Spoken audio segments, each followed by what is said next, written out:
Hello everyone, very good morning to all of you. इस video में discuss करेंगे chapter number 3 class 8 की जो आपकी पॉलिटी है। इसमें चैप्टर 1 और 2 हमने देख लिया था।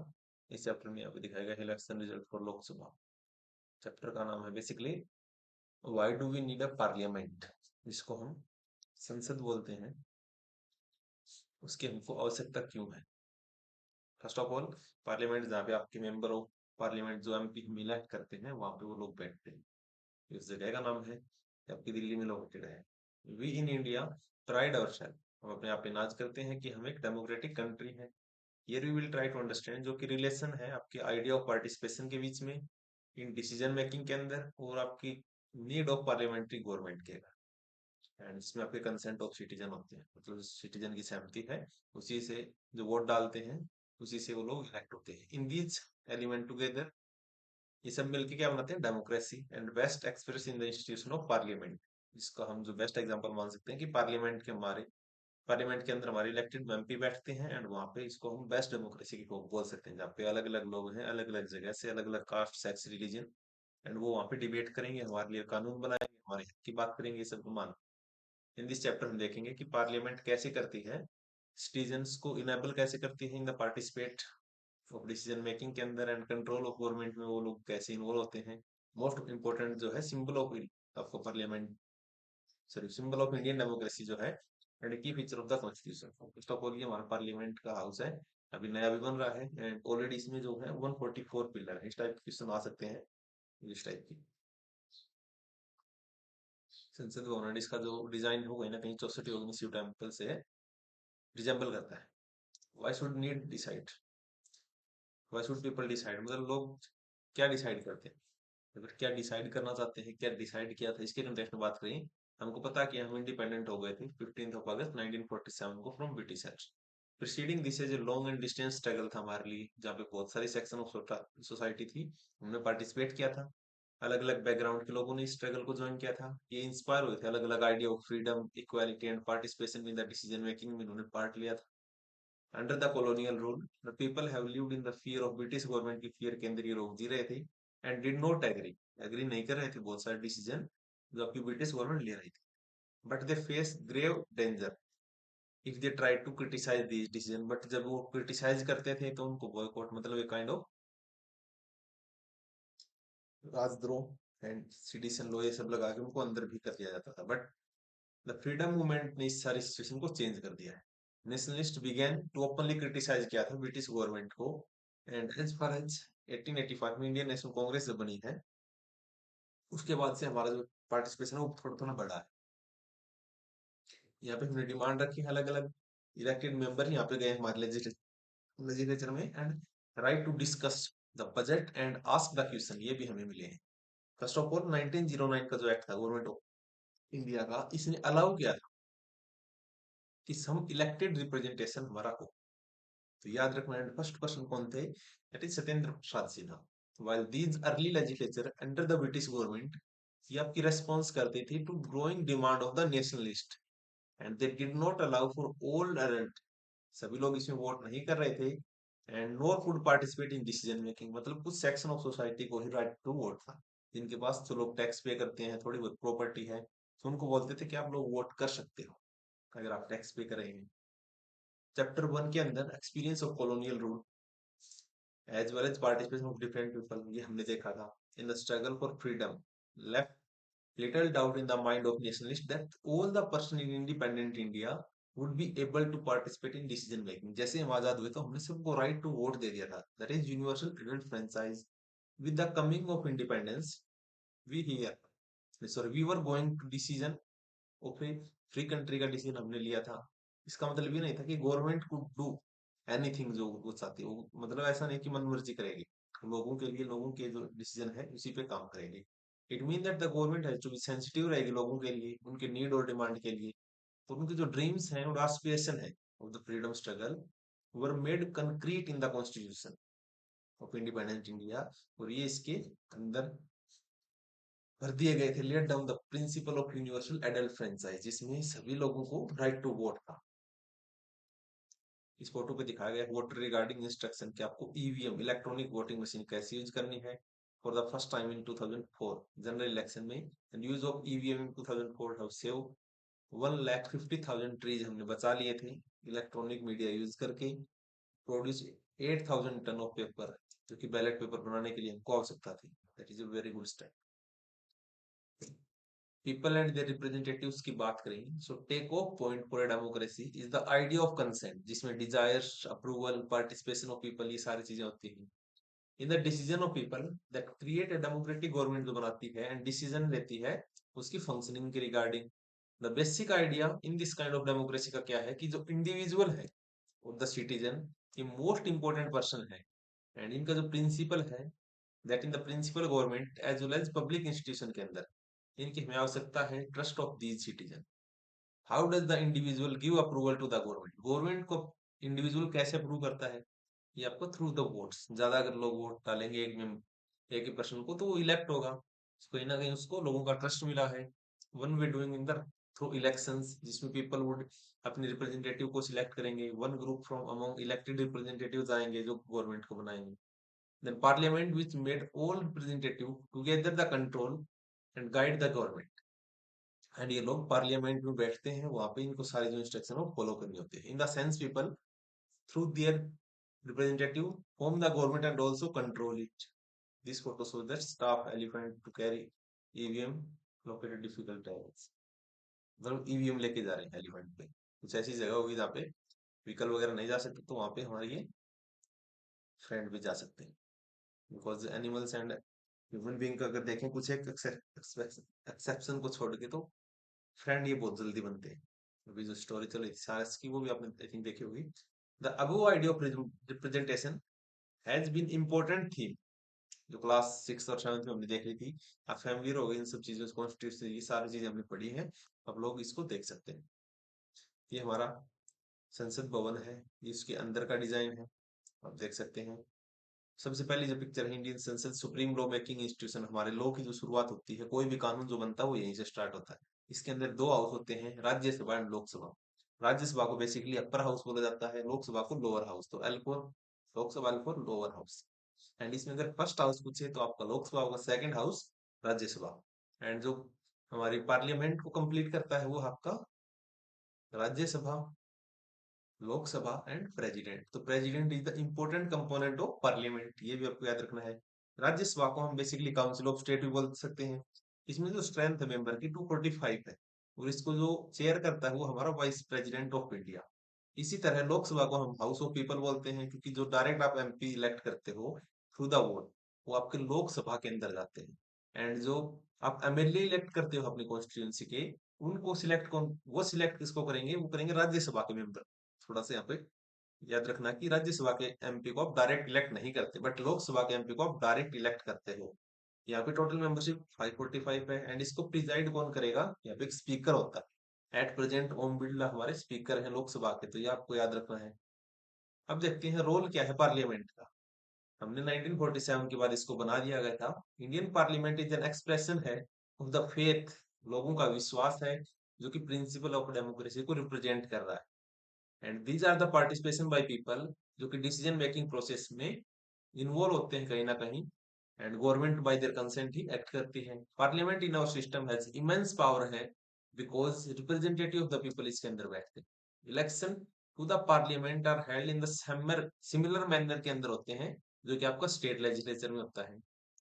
The Lok Sabha is usually elected once in 5 year, इतना आपको याद रखना है, साल में 5 साल में एक बार, बट इसको हम भंग भी कर सकते हैं, फिर डिसॉल्व कर सकते हैं।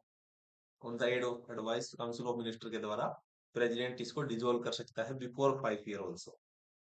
The country is divide into numerous constituencies के अंदर बटा हुआ है। मैप ऑन 41 पेज पे आप देखेंगे। ईच ऑफ दिस कॉन्स्टिट्यूंसी से एक पर्सन इलेक्ट होता है पार्लियामेंट के लिए, जिसको हम क्या बोलते हैं, मेंबर ऑफ पार्लियामेंट या फिर सांसद या फिर MP.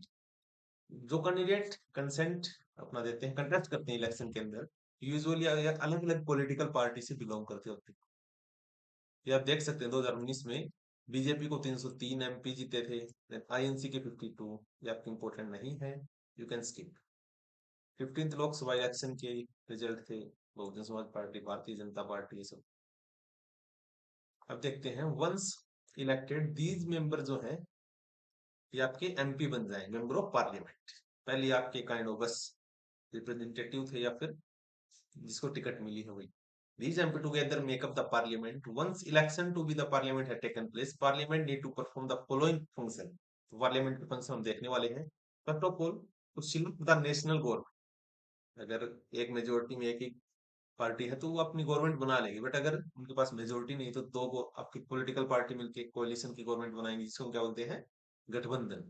Parliament of India constitute the president, Rajya Sabha Lok Sabha ये हमने देख लिया। आफ्टर द लोकसभा के इलेक्शन के बाद एक लिस्ट प्रिपेयर होती है जिसमें एमपी जो अलग अलग पॉलिटिकल पार्टी है उनके नाम होते हैं।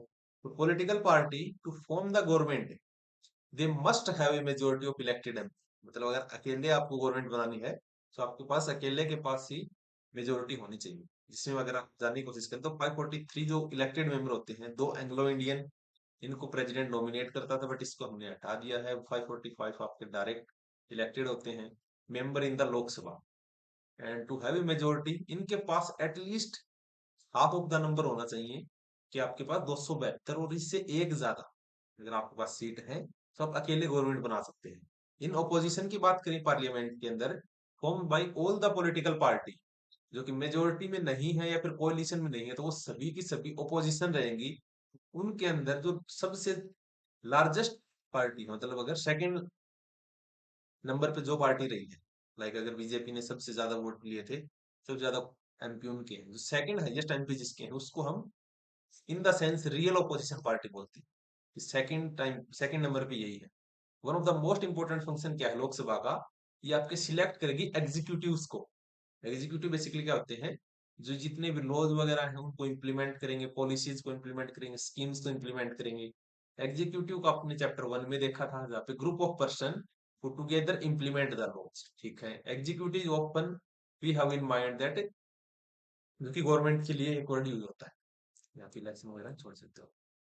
Then prime minister of India जो होता है, तो basically ruling part of Lok Sabha का ही एक एमपी होता है। अलग से वो कुछ नहीं होता, वो एमपी ही होता है। उसके सारे एमपी मिलके एक लीडर को चूज करते हैं, उसको प्राइम मिनिस्टर बोल सकते हैं, या फिर इसको प्राइम इंटरफेयर, प्राइमस ऐसा कुछ था, प्राइमस इंटरफेयर ऐसा कुछ। हाँ, जिसका मतलब क्या है, फर्स्ट अमंग इक्वल्स। मतलब वैसे वो इक्वल है बट उन सब में सबसे पहले पे। From the MP who belong to the party, prime minister select करता है उसके बाद अलग अलग मिनिस्टर को to implement the decision, and these ministers take charge of different government functioning को, जैसे health department, education department, finance department, उनके डिपार्टमेंट के मिनिस्टर बन जाते हैं। Open time in the recent past it has been difficult for the single political party to get the majority, लेकिन अभी एक ही के पास है। Then when the join together with the different political party के साथ अगर आप आ गए, तो interest in similar concern to form the government, इसको हम क्या बोलते हैं, कोalition की government. Two buildings of the central secretariat की, south block and north block, याद रखना है कि साउथ ब्लॉक में किसका है। Basically the photo of the left में जो है इसको हम साउथ ब्लॉक बोलते हैं, with the prime minister house होता है, फिर प्राइम मिनिस्टर ऑफिस इसको बोलते हैं, जिसको हम क्या बोलते हैं, पीएमओ। मिनिस्टर ऑफ डिफेंस इसी में होते हैं, मिनिस्टर ऑफ एक्सटर्नल अफेयर्स भी। नॉर्थ ब्लॉक की बात करें, photo on the right, minister of finance यहाँ पे होते हैं, मिनिस्टर ऑफ होम अफेयर मोहा, and the other minister of union government in the various building. तो इतना याद रखना, ये वाली जो बिल्डिंग है ये पीएमओ ऑफिस है। राज्यसभा के फंक्शन की बात करें, primarily at the representative of the state of India. इसमें इंडिया क्यों बोला गया है, बिकॉज राज्यसभा के जो मेंबर होते हैं उनको कौन इलेक्ट करता है, जो आपके मेंबर ऑफ लेजिस्लेचर असेंबली है, एंड वो ऑल ओवर इंडिया को रिप्रेजेंट कर रहे होते हैं। जस्ट समझने के हिसाब से कर रहे होते हैं आपके एमपी, जिनको आप डायरेक्ट इलेक्ट करते हो, बट यहाँ पे एक सेंस बताएगी कि स्टेट्स ऑफ इंडिया को, डायरेक्टली स्टेट्स को रिप्रेजेंट करता है। अगर आप किसी भी स्टेट से, जैसे हरियाणा की बात करें, तो हरियाणा में राज्यसभा की सिर्फ 5 सीट है, तो राज्यसभा में 5 एमपी हरियाणा की है।